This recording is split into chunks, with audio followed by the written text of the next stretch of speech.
These are some new butt connectors that I just picked up, and they're kind of like crimp connectors, but they're watertight. But they also have a little lug in here that solders the wires together when you heat it with a heat gun. So let me show you how these work. I'll put a link to these in the comments in case you're interested. But I had never seen these before, and I've been using them today, and they are awesome.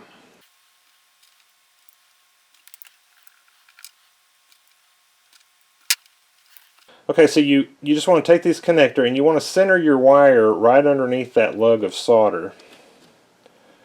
And then take your other one and you push it in there, and it's going to just mesh with that same wire, and it's going to sit right over that solder lug. Okay, now let's heat it with the heat gun and we'll see how it melts it.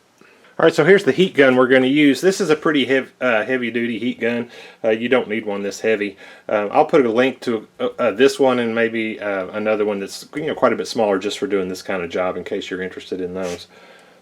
Alright, let's get these done. I'm going to zoom in here on the hot part.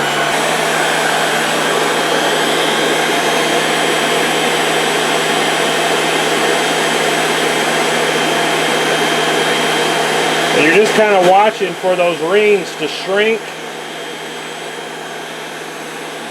Okay, that last one I think went a little fast, and I thought, well, let's try one that's a little bit bigger. Maybe you'll be able to see it a little better. You can see the tubing start to shrink. You're watching that middle solder joint, and we're waiting for it to get hot and melt. You see it's starting to get smaller. And there you can see it flow. It turns silver under there. I'm just going to shrink the ends just a little bit more. Okay, so it's actually still pretty hot, but the solder has set up, and so if you pull on it, it is really together. And like I said, they're waterproof too, so you could use them on a boat or a car or whatever. I'm really impressed with these things. Anyway, I hope this was helpful to you.